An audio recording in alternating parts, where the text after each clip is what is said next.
Welcome back to Behind the Sign Pod. I'm one of your co-hosts, Ryan Cavanaugh, with Justin Heath. What's happening, everybody? We are today out here at the Highlands Mansion in Bluebell, Ambler, and we have a special guest here that Justin's going to introduce for you today. Welcome to Ryan Alexander of I Teach Credit. Ryan, welcome to the show. Thanks, guys. Glad to be here and really excited for this. This is the best, coolest setting I've ever had for a podcast. This is mobile. This is this is the whole point behind doing it this way. We can be anywhere. I feel like I'm sitting in your offices, actually. This is it. This is the mobile office. These are the offices, for sure. Yep. Today we're going to be talking about credit, the importance of credit. Ryan's built a business, a legitimized business on helping people obtain 800 credit scores with $100,000 credit limits. This is a topic that, for whatever reason, has always been very, very sensitive in today's world. And I know it hits a lot of people pretty hard. So we appreciate you taking time to come on and chat with us about this topic.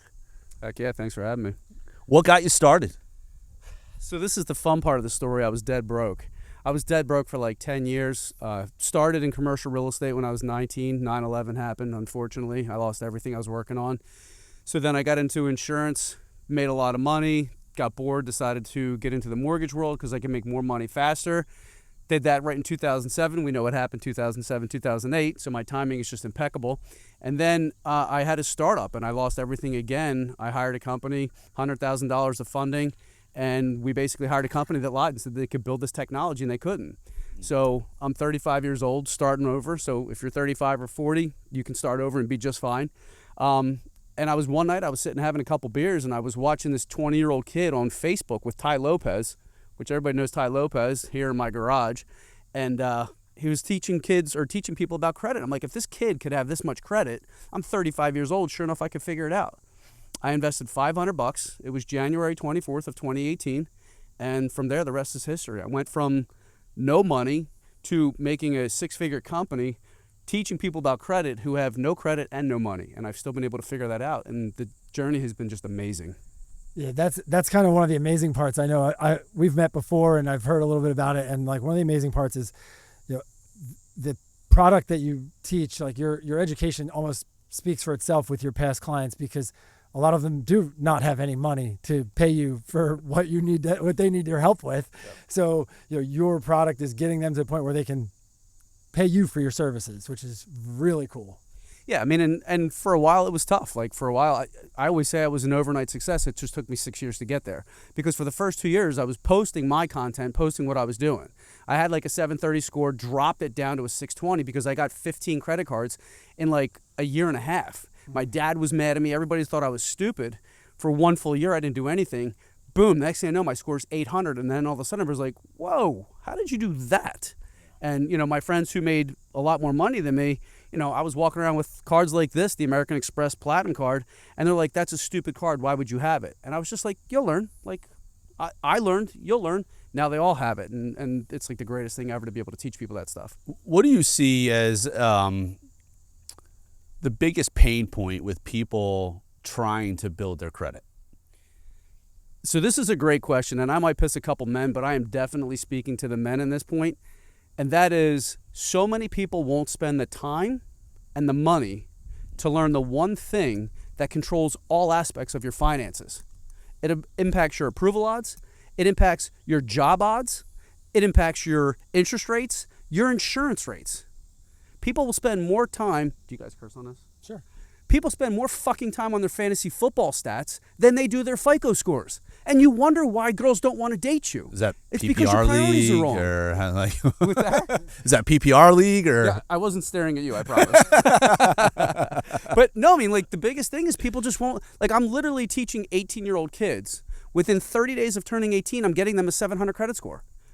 If I can teach an 18-year-old kid how to do it, there's no reason a 30 or 40 or a 50-year-old person, guy or girl, can't have that same result. Just give me 90 days, maybe 6 months, depending on your profile. If you have bad credit, it may take some time, but just take 10 minutes a week. That's the problem. People won't spend 10 minutes a week to learn what they need to do and create those simple disciplines. Do you think those people are just completely uneducated, unafraid, or afraid and just ignorant to the fact that how credit can really impact their ability to live? What I think the biggest problem is that people are embarrassed to either not have, not know, or to look like they're failing in life.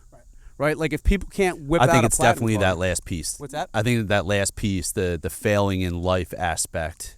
Sure, because everybody on TikTok and Instagram is posting their best day, Right. but you're not seeing that person's got $32,000 of credit card debt, but they're showing you they're in the Bahamas. Right. They're showing you they're in Aruba, but they're not showing you their credit card debt and that they're paying 27% interest on it. They're showing you their videos of them like driving their Lambo, but they didn't show you when they rented it. You know, it's like, That's exactly right. yeah, social media I think has to have had a terrible impact on many people's finances and credit from that aspect, because we are a society that it's keeping up with the Joneses, right? Like everybody wants to be doing what everybody else is doing. You can't not do or can't not go or go to that thing or do that thing, and therefore, I'll just put it on the card. And then when that bill comes, they're like, I'll just kick it down the road. And when it kicks down the road enough, it's a pretty big snowball. It's a huge snowball, and that's the thing I always tell people. Like, you don't realize you spend something, let's just say you buy something, it's $300. Well, $300 at 27% interest over 2 years is not $300. You do the math on that, and you realize what you paid for that thing. And I love when people are like, well, I deserve a new car. You deserve a new car, but you don't even have a house to park it at. Right. Like, it makes no sense. The priorities of people in today's world, and I was one of those people. Like, the guy I used to work for, my mentor actually, who was a huge commercial real estate consultant, he used to call me Diamond Jim, because when I was 22, 23 years old, I started bartending. Right after I lost everything, I was bartending and I started making money. I would go everywhere in a brand new car and 2 30-packs everywhere I went. I didn't have 2 pennies to my name, but I looked like I was doing well until I crashed and burned. I was like, okay, it's time to grow up. Yeah. What do you say to the person that's out there that has tried to put their best foot forward with building their credit, but has just struggled every step of the way, and they cannot get ahead of the curve? Like they've got, a 620 or a 640 credit score, making decent money, but they haven't learned how to navigate that credit system. Maybe don't own a home yet. They're trying to get into the position of buying a house. What do you say to them? How do they build a portfolio that gets them into position to do well? So the simple answer to that is be careful who you listen to, okay?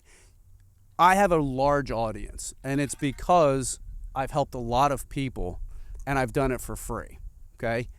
But I've also given so many people value without asking them for a penny. I will build trust and rapport with you first. So like this is where I'm gonna really kind of split hairs here. I do not do credit repair. Credit repair is giving somebody the fish. Sit back, relax, Justin. I'm going to fix your credit. Don't you even worry about it. 6 months later, $600 to $1,000 later, you haven't learned anything. Your credit still sucks, and you don't know where to go next because now you've lost trust in the industry. Credit repair is the #1 chargeback category of all payment processing in the United States because 110 million people in the country have bad credit or have less than good credit. And so people go out there because they read a book or they got, the book Credit Secrets or watched the YouTube video. You could dispute your way to a high credit score. It's all bullshit. Yeah. I sell the fishing rod. And I tell you, I'm going to sell you this fishing rod. I'm going to show you how it works. And then I'm going to teach you how to fish for yourself and for your family for the rest of your life. But you got to put that oxygen mask on yourself first because you can't help anybody else if you don't know and understand. So that's the biggest difference between credit repair and credit education is teaching people the algorithm of how the credit system actually works. I want to go back to one of the things you touched on was, we see it kind of on a daily basis and people, like, especially in today's day, where we went back 2020 and we had home mortgage interest rates in the 2s and low 3s, right? And now people are like, I don't want a 6% interest rate, but they're cool with their $10,000, balance on their 30% credit card. And like to what you said, like the priority level, it's backwards, right? Like it's the credit cards are like they can buy the things with the credit cards, then they want the car and then the house, and the interest rates actually go down that direction, right? Like, credit cards are at 25, 30%. Cars are, I think, I don't know, I'm 8%. A new car, you're looking at anywhere between 1.5% to, let's say, 3%, and for a used car, you're looking at 5% up to 15. Right. You know, and that's assuming you don't have the worst credit. Because I've seen 21% interest on a car loan. That's a lot. That's astounding. But they don't want a 6% mortgage. But they don't want a 6% mortgage. On an appreciating asset, they'll take 21% on a depreciating asset. Yeah. That's crazy to me. And we counter that constantly in our line of work, right? Selling residential real estate. You know, when we're looking at buyer profiles, I don't think people really, they don't understand the different types of credit that are out there, right? Consumer credit, and you've got mortgage credit, different credit rating systems. Talk to us a little bit about what you are looking at and what you're teaching people to look at so that they can build better credit scores and how that impacts them when they do go buy a house versus a car or something along those lines. Sure. So if you Google it, there's 28 different FICO scores, but I think that's now changed because there's a new FICO algorithm called FICO 10T. Have you guys heard about it? I've heard of FICO 10. Okay. FICO 10. So the T stands for trending data. So for all the listeners out there, pay attention to this. Anybody who now carries a balance, you guys know in real estate, if I need to boost my credit score, what do? I get a gift from somebody, they pay off all my credit card debt, and within 45 days, my score shoots up. It could shoot up in 9 days. My highest boost was 102 points in 9 days. My second highest boost is 204 points in, I think it was 92 days. But there's different algorithms, right? And this is zero deleting, zero disputing. This is organic building, structuring, and managing of credit profiles, sometimes restructuring debt.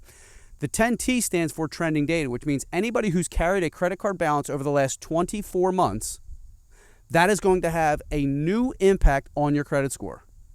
Now, how many people, you guys in real estate, how many people have heard Credit Karma sucks? All the time. Do you guys think Credit Karma sucks? I think Credit Karma is great for what it's there for, right? It gives the consumer an easy snapshot of their credit. So I have not had any success having people check Credit Karma whatsoever. I'm going to change your lives, and what I would like to do is give me You get two people on the opposite ends of the spectrums. Yeah, which is, 6 which to is 12 great. months, we're going to come back and have this conversation. But I'm agreeing with what you're saying, but go ahead. Yeah. I forget where I was. But no, you were just saying it's Credit Karma is what it's used for. I think it's a good snapshot for somebody, and especially for somebody just to kind of keep track. If they're not planning a big purchase, if they're not looking at that, like they can say, hey, all right, here's where I'm ballpark am. Great. I think that's a great example of what it should be used for. Yeah. So this is what I tell people. Credit Karma is used for the factors, not for the score, right? For example, let me give you a simple case point and scenario. If I had a thermometer with the red mercury in the middle, one side says Celsius and one side says Fahrenheit. If somebody says that thing is reading 84 degrees, is it wrong? No. Just depends on what algorithm you're looking at. It's a totally different algorithm. So when you look at a FICO 245, Experian FICO 2, TransUnion FICO 4, and Equifax FICO 5, which is the tri-merge mortgage score, that's going to be completely different from a FICO 8 score. Why? Because they're looking at different data. When you're looking at a FICO 8 score, you're getting approved for a $3,000 credit card, a $30,000 auto loan. They want to make sure for the last 24 months you've been paying your bills on time. If they're going to give you a 30-year mortgage and a $300,000 loan, they don't care that you got your shit together in the last 24 months. They want to know, how did you do during COVID? How have you done over the last 5 years? How much credit did you even have 5 years ago? Right. Because the algorithm is designed, you could get a quick credit score, but if you don't have history, then it doesn't work. So that's why I teach people Credit Karma is really, really good for understanding the factors. Go ahead. Tracking the factors. Yeah. Tracking the factors. Are you missing any payments? How's your credit card utilization? How long have you actually established history? One of the things I like looking at on the Credit Karma is the age, like the age of credit. And I still have it, I guess, my first credit card from like 2013 or something. Don't ever let that cancel. Yeah, it was longer than that. I think it's at like 25 years now. But that's awesome. It's crazy. I think I signed up literally for my first credit card the night the Phillies won the World Series in 08. Wow.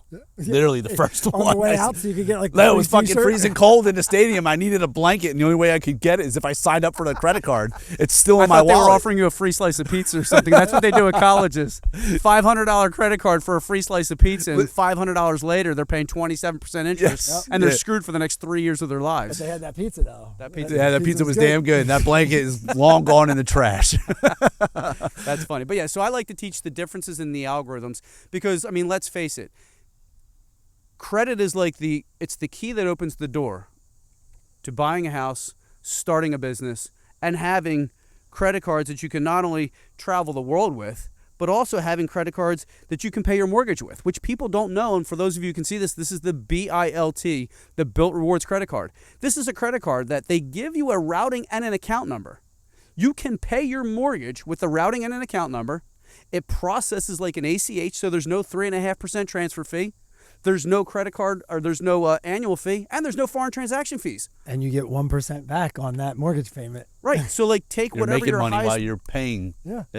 take whatever your highest mortgage payment is, and you say, okay, if I could earn 1%, so for me, I pay $3,000 on my mortgage. That's 36,000 points. That is a free flight to Europe if I want. Wow. Or it's like 4 or 5 stays at World of Hyatt hotels. Like there's so many places you can transfer them. It's free money. It's just called return of spend.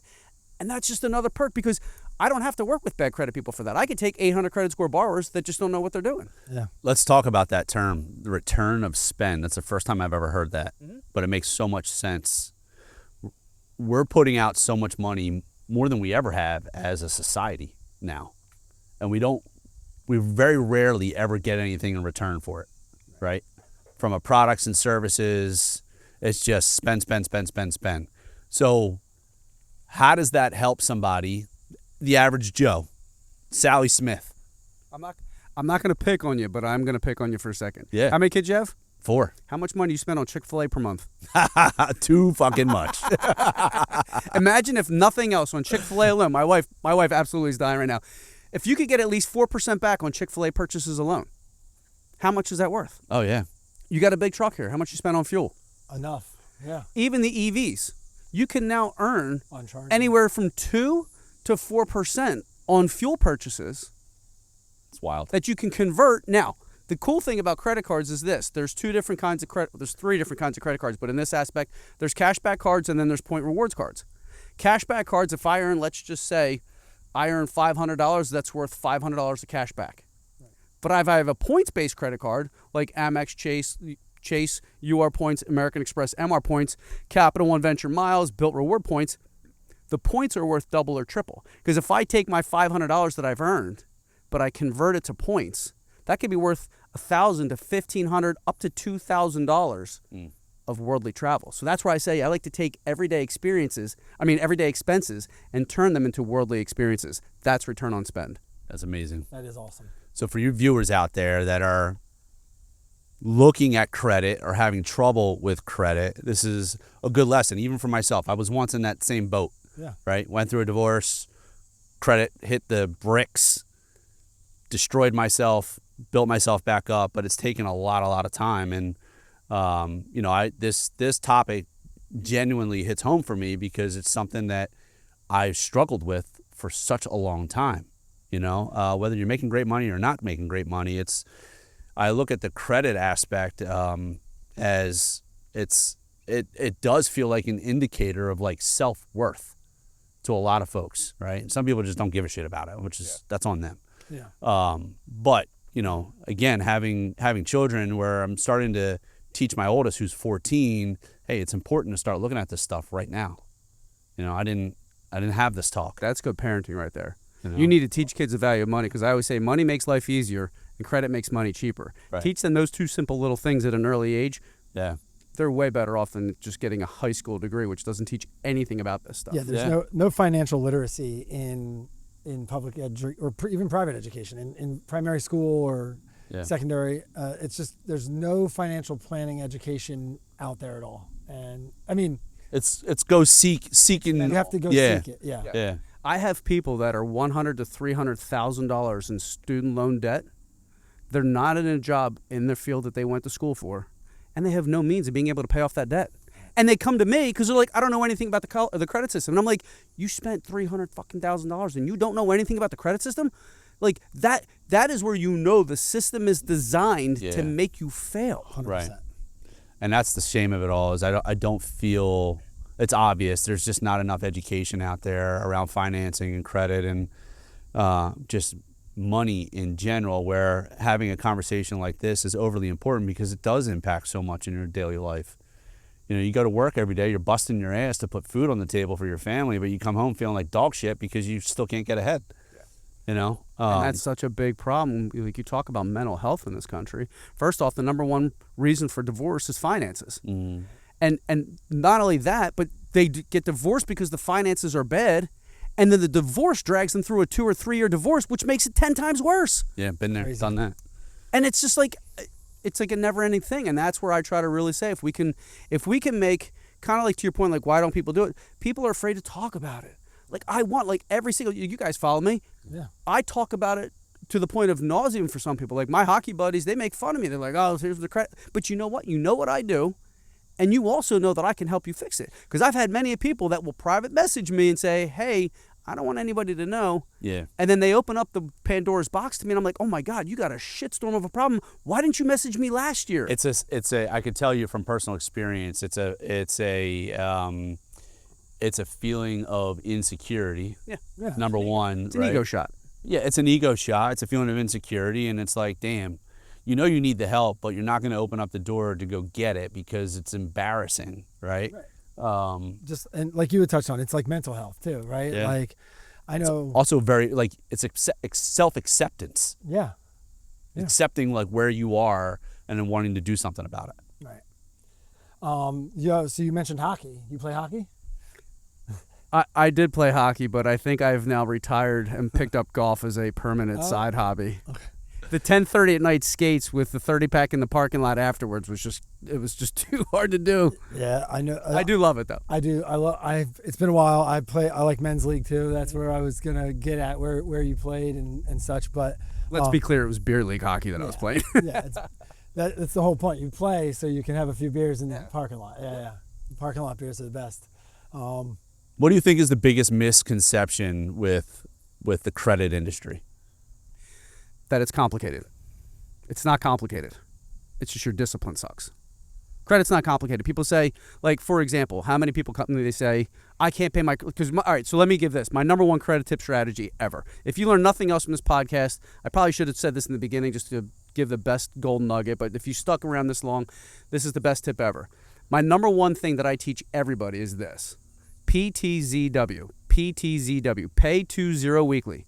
Pay your credit cards 2-0 every single week. I have what I call the 7-week experiment. Everybody should try this. Every 7 days for 7 weeks on Sunday mornings, pay your credit card to 0. It'll take Why Sundays? It'll say, here's why. If you pay your credit card on Thursday or Friday when you get paid, that pending payment may not show up until Monday. So you don't even see it. You think you have extra money in your bank account. But if you wait until Sunday, you pay it. Monday morning, you wake up and you're like, okay, here's how much money is in my bank account because it's already pending coming out. The bank card is going to say, hey, you've made this payment. This is a pending payment on the credit card. So Monday morning, it will show as a pending payment. Tuesday, it should clear. So now you know exactly what's in your bank account and you know exactly what your credit card balance is. If you cannot pay your credit card off at the end of any 7-day period, you're doing credit wrong. So how does that impact you? How does that impact the credit score? Credit card utilization is 30% of your score. When I said I boosted somebody's credit score 102 points in 9 days, that's because he was a business owner. He was able to pay his credit card off. I was able to look at the algorithm, look at his profile, and I said, okay, you need to pay this amount by this date on this card, and you're going to have a sizable jump to your score. 9 days later, I got a W, and I'm able to predict, like I can tell you exactly when it's going to happen within 3 to 5 days because of reporting dates. But I said, this is what's going to happen. He's like, there's no way. 9 days later, I got a WTF text message from him. And I just put a question mark because I had an idea, but sometimes it's like their score drops more and they get mad, so they send me that message. But I'm like, what happened? 102 points, 9 days. The guy's like, I can't fucking believe it. He says, how did you know? I said, because I've studied this algorithm at the time for 7 years, and I've spent $10,000 to figure it out for people. But that's the cool thing about credit card utilization and understanding how credit cards work. Because if you can't pay it off, like what I was going to say also is people are like, oh, I get paid every 2 weeks. I can't pay it every single week. Well, if you use cash and a debit card, did you have that excuse? No, then shut the fuck up and stop making excuses. Yeah. That's the reality behind it. Like, we have to stop justifying stupid decisions and bad ideas, bad behaviors, bad habits. It's not true. And that's why men suffer because they're like, oh, it's not a big deal. I'm going to go to the bar and watch the game tonight. Really? Because your kids are suffering. Yeah. Your kids are the ones who are suffering. Your wife is suffering. And you all deserve to live better and happier. Yeah, I agree with you. I think the credit literacy thing is, man, it just doesn't go away. I mean, we talked about this a little bit earlier. somebody that's in the market right now, I don't think there's something in real estate, in the mortgage market specifically. I mean, you've got real estate experience too, right? So mortgage experience. Mortgage I got real estate, mortgage, and insurance experience. Yeah. Right. So we all own homes. There's something to be said about cost versus rate, right? Yeah. What it's going to cost you versus the rate that you're paying in today's world. And the conversations that we have on a daily basis with people is they're so rate focused. They get hyper focused on the rate and they forget about what the cost is, right? They almost use the rate as like a scapegoat to not do something. 6.5% mortgage rate doesn't mean that you can't afford to go buy a house or live life a certain way, right? Where I'm getting at with this is being able to have intelligent conversations with people just in general. It doesn't matter if they're in the market to buy or sell or not. Just being a resource to teach them about the cost of credit versus the rate of credit that they have. Talk a little bit about like the differences, if you can, about that and how that can really set somebody up for long-term success versus having them focus like right now. So I've played with mortgage calculators and auto calculators based on just using credit score and the correlating interest rate associated. So let's just say if you went and bought let's just say an average car like a Toyota Camry, okay? Let's just say a $30,000 car. The difference over 5 years between somebody that has a 750 credit score and a 550 credit score, $8,000 over 5 years. Additional interest. It's crazy. Additional interest. Right. And then you see these kids with Mustangs and Dodge Challengers or whatever, and you're like, no, no. And like when people say, oh, I can't afford to buy a house, I don't have any money, I can't save money. I'm like, well, let's look at your finances. Where's your money going? $700 to DoorDash. That's crazy. It's some expensive like you DoorDash laugh, but right you there. think, What like, the fuck are you buying? That's a lavish DoorDash. Well, Yeah. I mean, because I want a $9 Chick-fil-A meal that cost me $17 because of DoorDash. Delivered to my house, yeah. Because I want it now and I deserve it now. Yeah. That's the impact of it. So like play with mortgage. NerdWallet's a great tool for that. You could just Google auto calculator. You could just Google auto calculator or like mortgage calculator. NerdWallet's a great resource. So like if you guys want free credit apps, you do not have to pay for Experian or any of that stuff unless you're actually trying to get approved for a mortgage, and like you need to know what your actual mortgage score is. Yep. Credit Karma, Credit Sesame, NerdWallet, Wallet Hub, and Experian. If I had to pick the three best, it's Credit Karma, Wallet Hub, and Experian. Credit Karma will give you 2 of the 3, then you have Experian, and then Wallet Hub is just another tool that gives great information. I love that. That's great. Free information. That's awesome. I mean, it's not free because they're selling you credit ads. cards. Sure. Like you now qualify for the Amex Gold Card. Right. Don't do it. I don't care how much you love the shiny object. Don't do it. Yeah, that's the crazy thing. When you go on Credit Karma, it's like, hey, we have 5 new credit cards for you today. Like enough. Yeah. And that's the sad part about that is like when people see, the shiny object, whether it's the Amex Gold, like everybody sees this and they want this card. Yeah. Here's the problem with it. You get this card before the Gold Card. The Gold Card you can't get the sign-up bonus for. So if they give you a 90,000 point sign-up bonus, that's worth $900 of cash or $1,800 to like $2,700 of travel. Yeah. Because I'll take the travel all day long. Absolutely. I mean, my wife and I, we love to travel. It's our greatest. Even the kids now that are at an age where they love to travel. And like now, before they didn't care. Now they're like, oh, you're going on a trip without us? I'm like, yeah, because all you want is Chick-fil-A. They don't have Chick-fil-A in Spain. It's like that joke. It's like going on vacation with your kids. It's like just so I can yell at them in an exotic location. Exactly. just so they can eat chicken fingers. Yeah.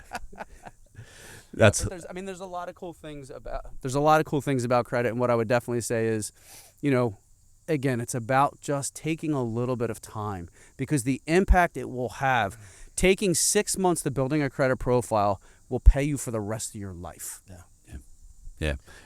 Your motto is sorry, Ryan. Your motto is you can have anything in life, in the world, as long as you're willing to work for it. How's that played a role in your building of ITC and just your life? So, this is a great conversation. Again, we could go on for hours about this. So many people in this world are like, I want it, I need it, I'm going to get it now. And then what do? They pay 24% interest over the next 3, 5, 7 years, right? Like I have people that have carried balances for 5 years on credit cards versus I want this. Let me save up the money for it, or save up half the money for it, or a good portion of the money for it, and then get a 0% balance card. Like 0% is one of the biggest traps because people just keep kicking that can down the road, and then every year they get a 0%. They're like, oh, it doesn't bother me that bad. Well, you're still paying 5% or 3% for the transfer. Yep. So you're still paying interest on it, and You're just that paying it debt upfront. still hurts your debt to income ratio. Like you want a really cool trick? A lot of people, they'll get surgeries or procedures, and they put it on a 0% balance transfer credit card or a 0% purchase credit card. Here's the problem with that. It still hurts your debt to income ratio. Yeah. But if you put it on a business credit card as a sole proprietor, it never shows up on your personal credit. So let's talk about that. Yeah. Is this still Just- rolling? Are we off the record yet? This is still rolling, correct? This is off record. Talk to us about the entrepreneur who's building a business and how they can build business credit.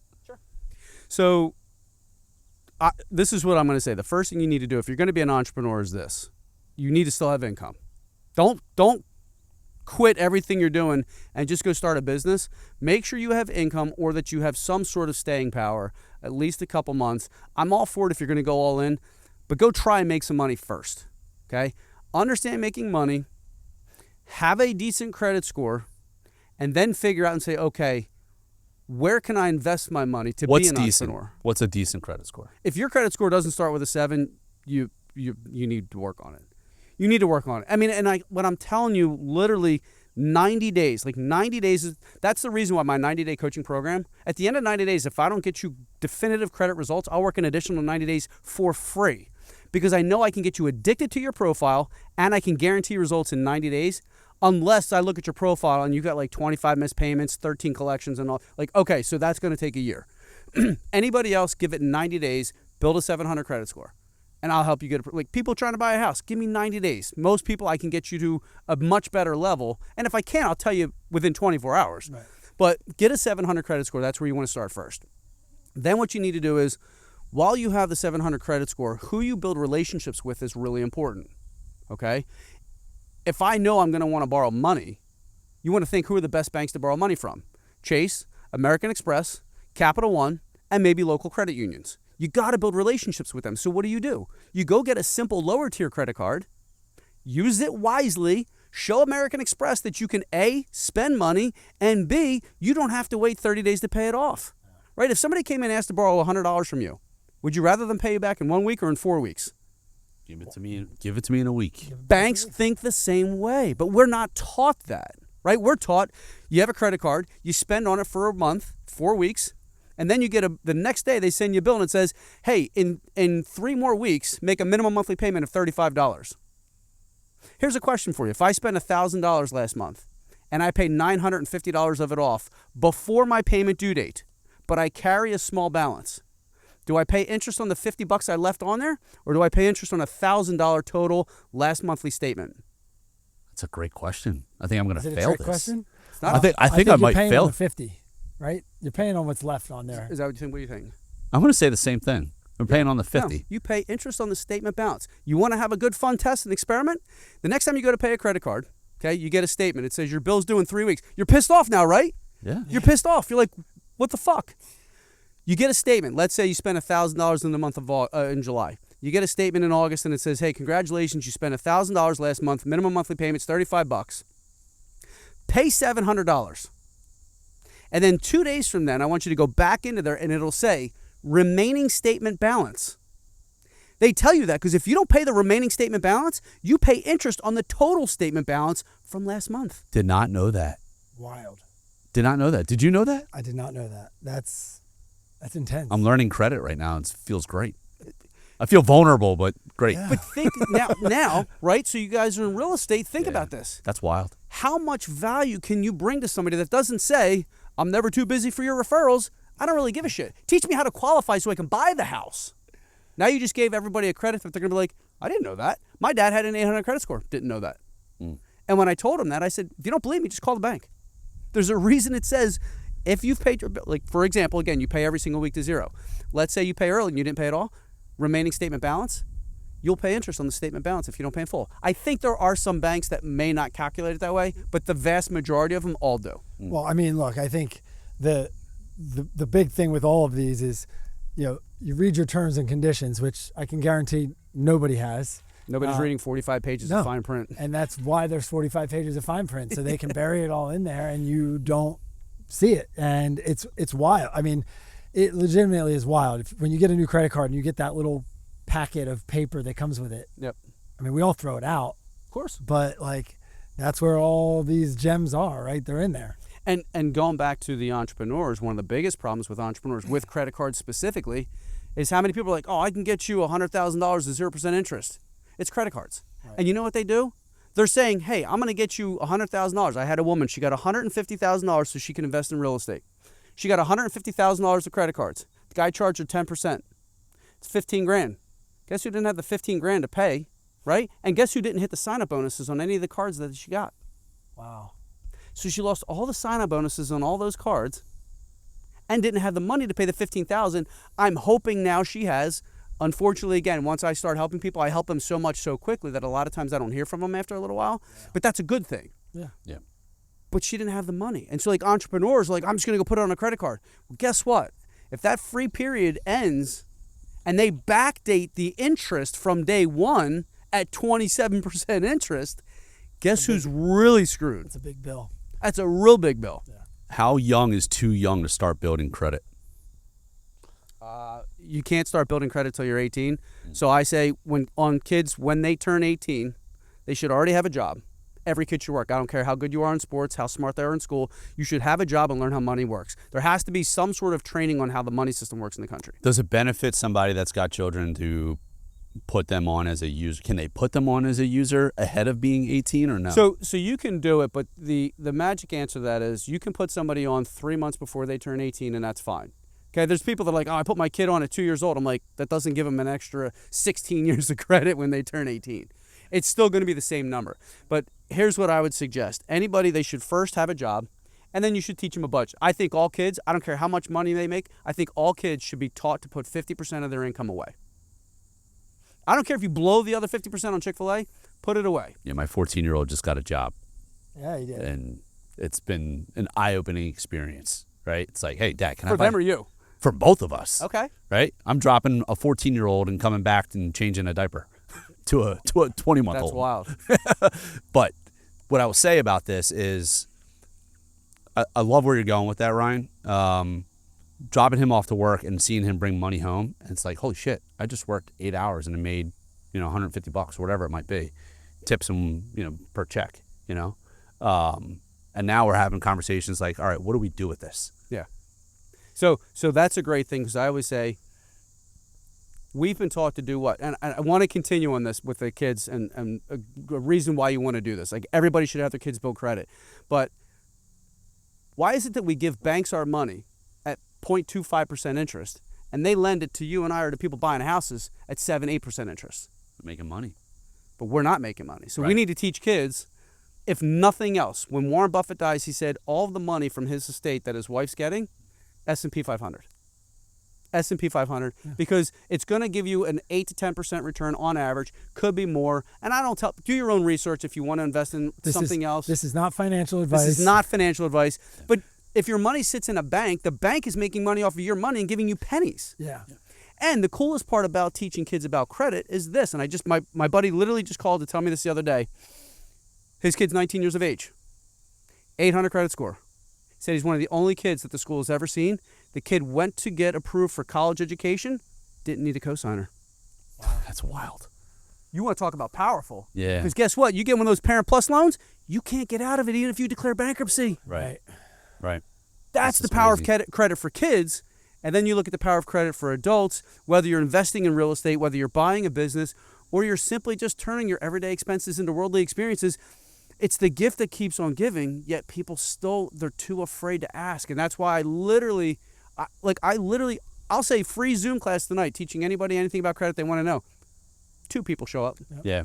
It's just that fear. It's sadly the way that we've been programmed as a society is to fear and just turn our backs on the most important factors that determine financial literacy. Well, I It's think just- there's the other aspect too, that like people think that they can ultimately figure it out on their yes. own. Yeah. But the only way to Yeah. figure out a lot of these things on your own is by falling flat on your face and Yeah. then still having to ask for help. So, Yeah. Which is funny, going back full circle. How did I get started? I was dead broke for so long. Yeah. Like it was to the point where for 5 years I stopped trying to get approved for credit cards because I was so used to getting denied. It's like the old story about when an elephant's small, they tie it to a chain. When it gets older, they can tie it to a little rope because it's just ingrained in their brain that they can't break free once there's something around their leg. And then all of a sudden, boom, I break that. When I tell you, I've had grown men cry on the phone because I got them approved for a $2,000 credit card, and for 5 years they couldn't get anything. I've had men cry, and they're like thanking me. I have single moms trying to get their kids out of Philadelphia thanking me because they don't qualify. Yeah. And they give me, and sometimes it does take 12 months. It sometimes does take 12 months. Yeah. It's every case is different. Give us, as we start to wrap up here, give us a couple of tips and tricks for the viewers that are watching and or listening to this, for them to kind of think on. So the first thing I always say is this. The number one thing with regards to credit is you got to have a budget. You got to have an understanding as to how much money you're really bringing in, and then look at your expenses. And then I always say break down your expenses into two things, needs and wants. Mortgage, cell phone, groceries, they're needs.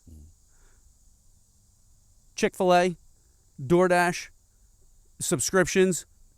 For the longest time, I never worked out at a gym because I didn't have the $45 to join the gym.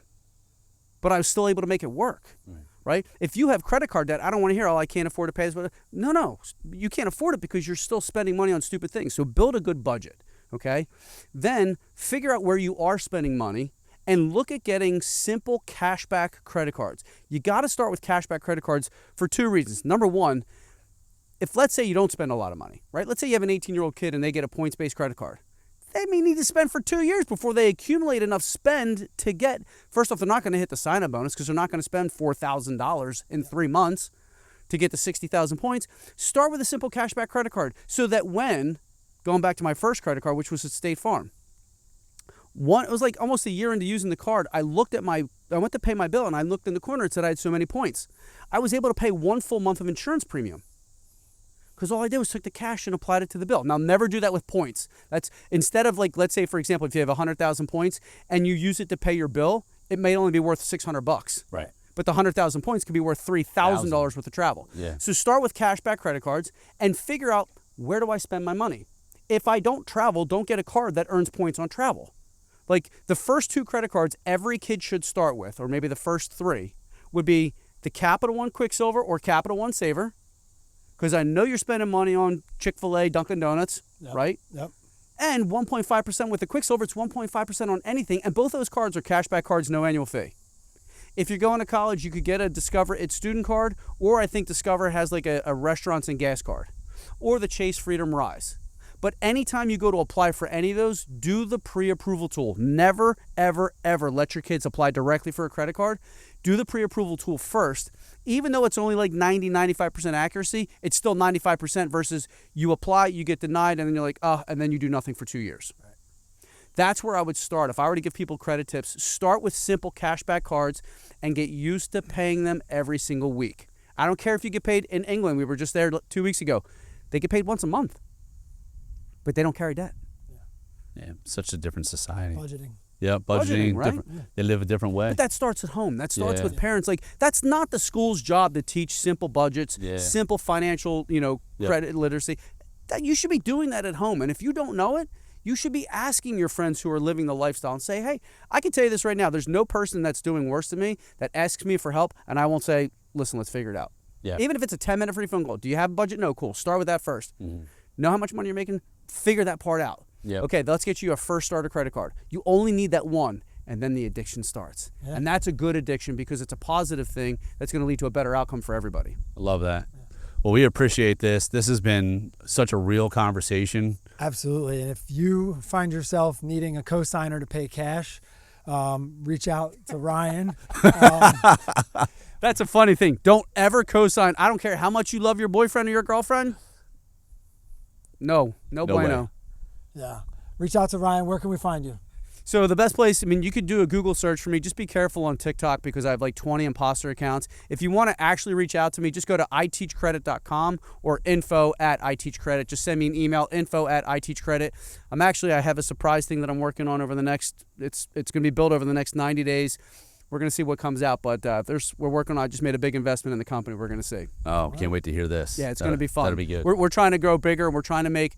We're gonna have buckets or doors for every single person. If you're a brand new beginner, if you're somebody who just went through a nasty divorce and you're rebuilding, or if you're like a high-end business owner and you want to throttle your credit profile, we're working on some good stuff. That's awesome. That's awesome. Thanks for joining us, man. Love this topic. I think a lot of people, again, shy away from this topic, and there's nothing but good conversation, good education that can come from it. And we definitely appreciate you jumping on and talking us through this. You should be more embarrassed about not trying to fix the problem than the problem itself. Yeah. That's the biggest thing, guys. So greatly appreciate you being on here, and definitely I can't wait to do it again. Sounds good, man. We love it. Thank Maybe you. the next one will be on a beach somewhere in the world. It'll be really, really cool. There we go. We'll go anywhere, really. Yeah, we'll go anywhere. We'll go anywhere. Cool. This All has right, been guys, another I appreciate episode of Behind the Sign podcast with Ryan, and Justin. We'll see you next time. Thanks, guys.